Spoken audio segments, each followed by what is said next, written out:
Well, there have always been flower thieves at the outside, but about 7 years ago it was systematic. And somebody who was a gardener said, I came out and all the tops of my peonies have been chopped off. I think it's one particular person. But I think he's a homeless man. This had been reported on both the Glover Park listserv and the Chevy Chase community listserv. It's all supposition on their part that he actually sells these things, right? But I think he was sort of crazy also. Neighborhood-wide, that would be big news to have a flower thief sighting. Because he's become pretty notorious. I am a flower thief. So this is our plot. I got some nasturtiums starting to bloom. Lived here in Glover Park for about four and a half years. Well, when I first started gardening there, it was a lot of work that was going to be required at my particular plot. The peonies were one of the first things that came up out of the garden, outside of our fence. And the gardeners that were around us said, you know, at first that was my first encounter with a peony, and I was intrigued, what is this thing growing up, this perennial rather. And a gardener who's two plots down from me, this older gentleman, Ernie, mentioned, oh, it's a peony, it's a beautiful plant, very aromatic, it's going to be great. However, you need to be careful with it. Make sure you cut it before it blooms. Flower thief will come through and take the blooms away. I was telling him one day, you know, the guy is going to damage that someday, and he did the next morning. I'm one of the oldest gardeners here.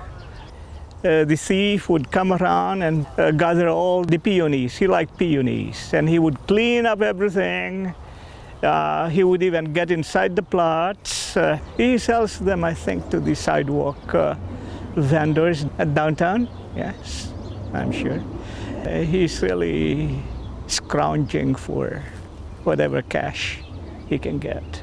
I thought maybe he should be confined in the asylum, because now and then people would catch him and he would sort of argue, yeah? He would say, well, this is for everybody. Then, of course, another neighbor or another gardener came over and said, oh, yeah, you're going to have a peonies bush here. It's beautiful.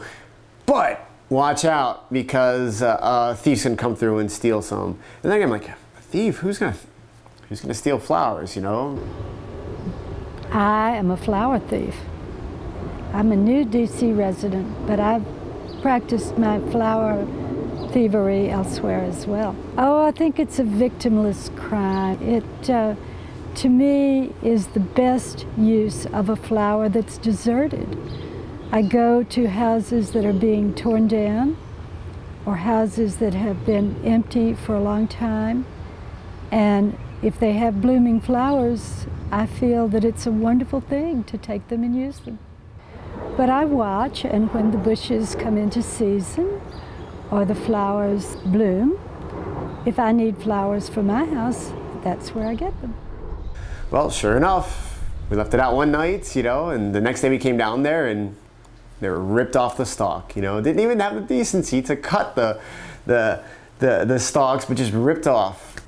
I looked in the archives to see when the first post happened. It looks like it was in the spring of 2011. What I've seen posted on the list is that he just lops off the stems and gathers a whole bunch of them and then takes them to a store and sells them. One of the interesting things that came out of it, though, is that some of the people who had seen the man with the peonies had also seen him eating breakfast at the Glover Park Whole Foods, and that's not cheap either, so he can't be that deprived. I think dealing with the social issues is separate from dealing with the crime of the people, which impacts the people who have put a lot of hard work into growing these peonies. And it's also kind of creepy that somebody's coming into your garden and doing this when you're not around. Flower Thief is back. This was the last one posted on this subject, May 22nd. The person just saw the alleged flower thief marching briskly toward the C&O Canal Path, walking eastward toward Wisconsin Avenue with a huge bunch of greens and flowers, a man with a purpose. Too bad she didn't get a picture of him. After a couple of back and forths with people from the Cleveland Park listserv, not from me, I just was like watching what they were saying, somebody actually took a picture of him. And I thought, I know that man. I don't know who he is or what, but I know the face. And he's a very strong, very good looking, strong forehead. And in my head he was Lebanese, but I made that part up. It was just what he looked like. And I'd seen him around town, and I can't tell you why.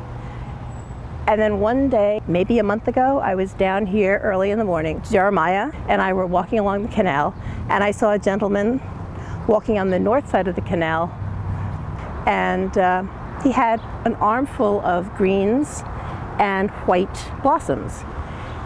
And I took a picture of him, but he was moving so fast along the canal, I got the back of his head.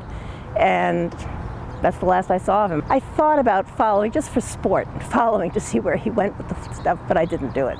My one gripe with him is if this is your livelihood and you're trying to have the flowers last a little bit, cut them, don't rip them. He probably just thinks it's easy pickings, so to speak, right? If there is a resolution to this case, and if he is ever arrested, you will hear about it on the listserv first. Hopefully, he will not show up again. But you'd never know. Once a thief, maybe always a thief. Like many of our politicians.